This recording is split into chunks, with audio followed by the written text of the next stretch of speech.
أعوذ بالله من الشيطان الرجيم بسم الله الرحمن الرحيم وبه نستعين وهو خير ناصر ومعين.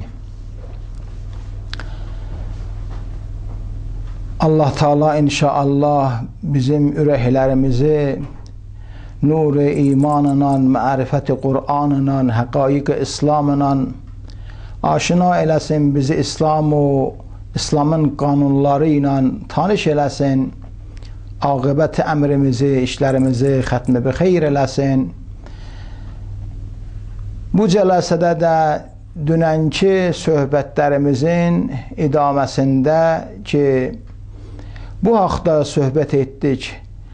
Dedik ki, İslamdan qabaq yaşayan ərəblər ki, cahili ərəblər onlara deyilir, onların çoxlu bir sıra xurafi işləri vardı. Çoxlu bir xurafatlara, qeyri ilahi, insani və İslami bir işlərə mütəqid edilər.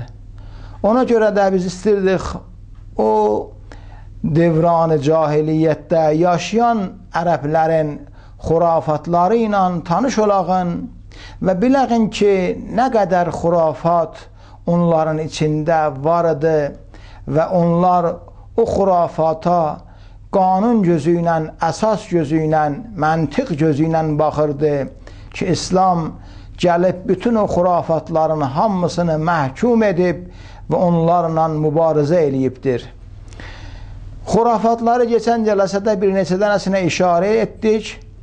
Amma xurafatlardan birisi də ibarətdir bundan ki, dünənlərim ərz elədim. Yəni, geçən cələsədə xidmətinizə çatdırdıq ki, əgər bir qəbilənin içindən bir nəfər dünyadan geçsəydi, aparırdılar, onu bastırırdılar. O şəxsin qəbrinin kənarında bir dənə bir çuxur qazırdılar və bir dəvəni gətirib orada saxlayırdılar və həbs edirdilər. Nihayətən qalırdı, ta dəvə orada ölüb aradan gedirdi. Nə üçün bu dəvəni orada saxlayırdılar? Bu niyyətlə, bu fikirlə ki, əgər sabahlarım bu ölü istədi qəbrindən dura bir ayrı məkana hərəkət eləyə, onun bir vəsiləsi ola, onun bir miniyi ola, onun vəsiləsi ola. Bu hesabla o dəvəni orada məhbus edib saxlayırdılar. O cümlə onların xurafatından birisi ibarət idir bundan. Keçən cələsələrdə və söhbətlərimizdə də bu mətləbə mən işarə etmişəm ki, devran-ı cahiliyyətdə yaşayan bir ərəblər belə deyildi ki, elə həmişə sabit bir məntəqədə qalalar. Bizlər kimin, sizlər kimin ki, eviyiz, eşiyiz, binayız, şəhriyiz, kəndiyiz sabitdir, müşəxxəsdir, müəyyəndir. Həmişə bir yerdə sabit qalırsınız. Görürsən, əksər ovqat bir nəfər elə ömrünün başını bir dənə binada qalır. O binada dünyaya gəlir və çəbəsa o binada da dünyadan gedir. Amma onlar belə deyildilər. Bəlkə onlar köçərli bir xalq idilər. Bir ay bu məntəqədə, bir ay o məntəqədə. Elə ki, buranın məsələn imkanatı qurtulurdu, bir ayrı məntəqəyə köçürdülər.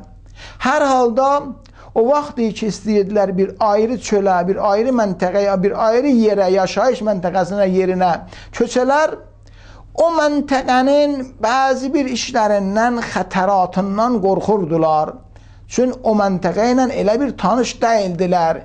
Deyirdilər, mümkündür bu məntəqənin, cədid bir məntəqənin, yerin qorxusu ola, nigerançılığı ola və zərərləri ola ki, mümkündür o zərərlər özümüzə, ailəmizə, uşaqlarımıza mütəvəccə ola. Neyin yəqin o zərərləri, o qorxunu, o xətəri özümüzdən dəf eləyəqin, elə ki, yetişirdilər o cür bir cədid məntəqəyə, bir cədid yaşayış yerinə, orada haşa sizin məhzərinizdən Uzunqulaq kimi neçə dəfə səslənirdilər. Bu niyyətlə ki, bu səs bais ola ki, o məntəqədən zərərlər, xətərlər və qorxular bərtərəf ola, qorxuluq kənara gedə və bunlar əmniyyətdə qalalar.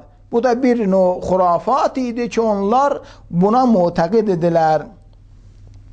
Və əgər bir ayrı xurafat ibarətdir bundan, əgər gedirdilər birdən çölə, heyvan otarmağa, mal otarmağa, ya məsələn ayrı bir işlərin darısa, mümkündür insan bir çöldə itə, aza, yolu tapa bilməyə ki, qayıdı öz evinə, eşiyinə və yaşayış məntəqəsinə. Odur ki, yolu itirəndə nə edirdilər? Bunlar öz geyimlərini, köynəklərini dəyişirdilər. Yəni, tərsə edirdilər, tərsəsinə giyirdilər. Köynəyin içərisini eşiyə çıxadıb və tərsəsinə giyirdilər. Bu fikirlə və hesabla ki, bu səbəb ola biz yolu tapağın. Bu da bir növ xurafatdır. Ayrı bir xurafatları ibarət idi bundan ki, əgər birdən ehyanan uşaqlarının, ailələrinin, yoldaşlarının dişi çıxsaydı, qahan görürsən çıxır da, bəzən uşağın dişi çıxır, qurt yiyir, xarab olur, diş çıxır. Dişləri çıxanda götürüb bu dişi günəşə sarı atırdılar və deyirdilər, ey günəş, bu dişin əvəzinə bir yaxşı diş verginən. O cümlə onların çox pis xurafatlarından birisi buydu ki, qadına vec gözü ilə baxırdılar, deyirdilər, qadın bir vecdir, cinsidir, maldır. Necə insan bazara gedir, özü ilə bir mal aparır bazara, satmaq qəsdi ilə, bəzisi bir malı satır, bəzi bir insan bir malı alır, qadına bu gözlə baxırdılar. Belə hesab edirdilər ki, qadın qisməti, qadın xələyağı, qız qisməti, qız tayfası maldır, qabili alverçilikdir. Bunu eləyə bilərlər, alalar və satalar. Belənçi gözlə qadın qismətinə baxırdılar. Qadın qisməti hər növ hüquqdan məhrumudur. İctimai hüququndan, siyasi hüququndan, iqtisadi hüququndan və ayrı bir hüquqlardan əksərən məhrumudur.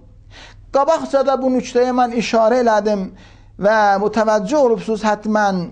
Dedik ki, öz evlərində, eşiklərində ehsası fəqr eləyəndə bunlar nə edirdilər? Deyirdilər, buna görə ki, biz fəqirçiliklə, kasıblıqla mübarizə eləyəğin, aclığın, kasıblığın qabağını alağın, pəs lazımdır. Bu sahədə, bu mətləbə görə, bu işə görə biz qız uşaqlarımızı öldürəğin, aparırdılar diri, qız uşaqlarını bastırırdılar. Bu niyyətlə ki, eləyə bilərlər, öz ailələrini idarə eləyələr. Bu böyük bir xurafat və böyük bir pis bunların ədədləri idi. Və ya məsələn, qız uşaqlarını aparırdılar, uca bir dağın başından tulluyurdular və o vəsilə ilə bu qız uşaqlarını öldürürdülər. Və ya qız uşaqlarını atırdılar suyun içinə, bir gölün içinə, dənizin içinə və onları o təriq ilə və o yolla onları öldürürdülər.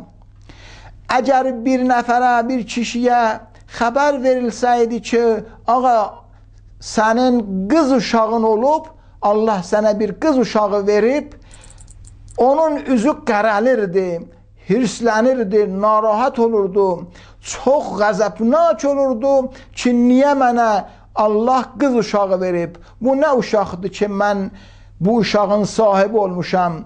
Ona görə çox narahat olurdu bu qız uşağının dünyaya gəlməsinə.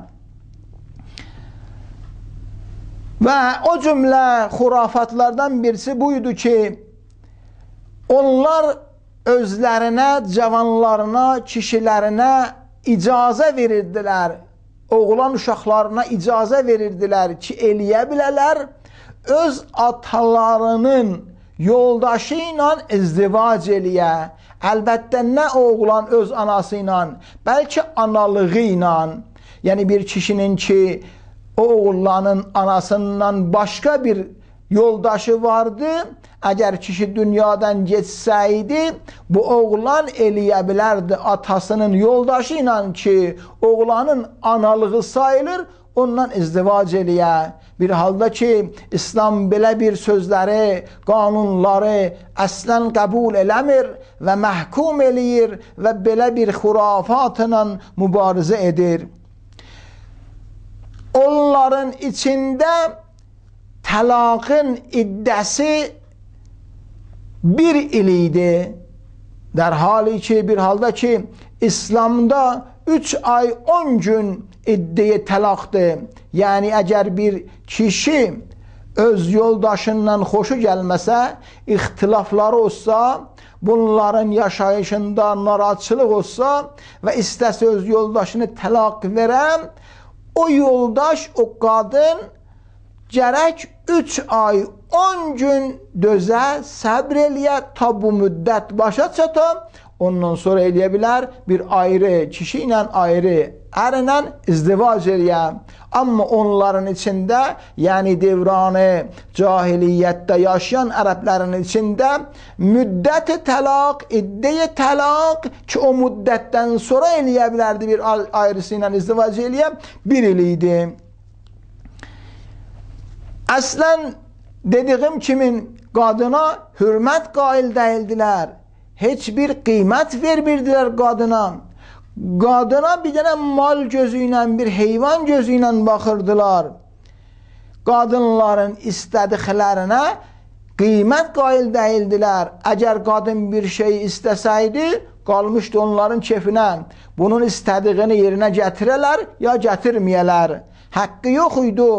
Öz istədiyini təkrar eləyə və öz istədiyinin üstündə dura və təkid eləyə ki, mən bunu istəyirəm. Və hər növ azar o əziyyəti qadın xələyağına, qız uşağına, xüsusən qadına caiz bilirdilər, düz bilirdilər. Ona görə ki, qadına bir insan gözü ilə baxmırdılar. Ona görə hər cür əziyyət və azarı ki, zehinlərinə gəlirdi, onların haqqında yerinə gətirirdilər. Qabaqcada bu mətləbə mən işarə elədim ki, devran-ı cahiliyyətdə yaşayan ərəblərin ən böyük və məşhur və məruf dinləri bütpərəstlik idi. Bütə qulluq edirdilər. Bütlərin yığınaq yeri, məhəlli, o yeri ki bütləri oraya qoymuşdular, ora Kəbə idi. Kəbənin içində 360 dənə but var idi ki, ildə bir dəfən, 2 dəfən bunlar gəlirdilər Məkkəyə, Kəbənin ətrafında, o bütlərin ətrafında təvaf edirdilər bütlərə görə. Amma növ təvafları nə cür idi? Nə formada, nə modeldə, nə formada təvaf edirdilər? Xob, görübsünüz da, hacılar həccə gedəndə bütün paltarlarını qoyurlar yerə, tökürlər yerə, əyinlərindən çıxardırlar. 2 dənə ağ paltar öz əyinlərinə bağlayıb, o vəsilə ilə o vəziyyətdə təvaf edirlər. Amma bunlar bütün paltarlarını əyinlərindən çıxardıb, lüt anadan doğma formasında, modelində Kəbənin ətrafında təvaf edirdilər. Arvadlı, kişili bu cür bir təvaf edirdilər. Fəhşa və münkərat və əməl-i naməşru və münafi iffət, yəni əməl-i zina onların içində bir növ zina sayılırdı.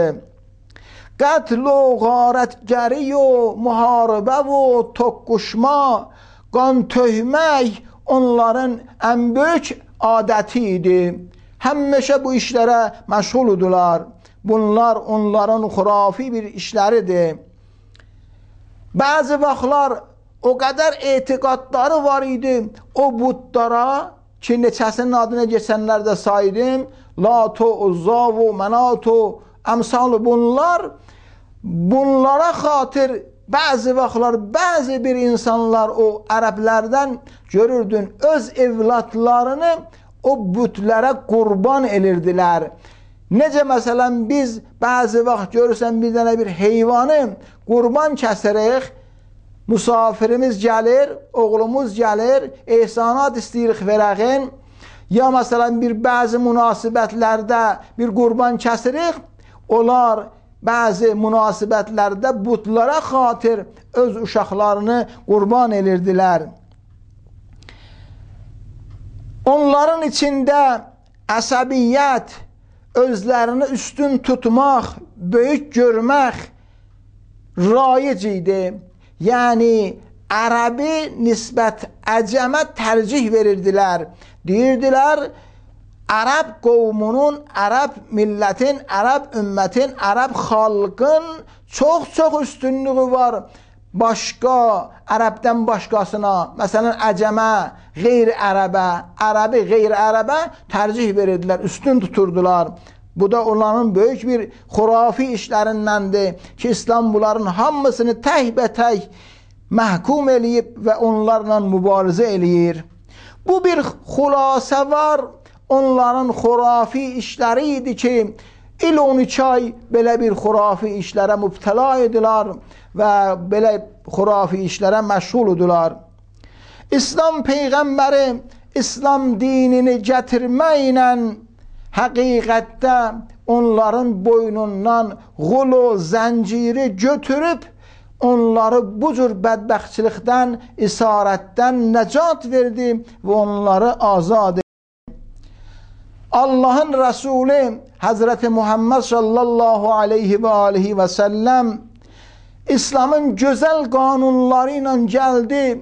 Bütün bu naqis qanunlar insaniyyətlə zidd bir qanunlarla, xurafatla mübarizə elədi.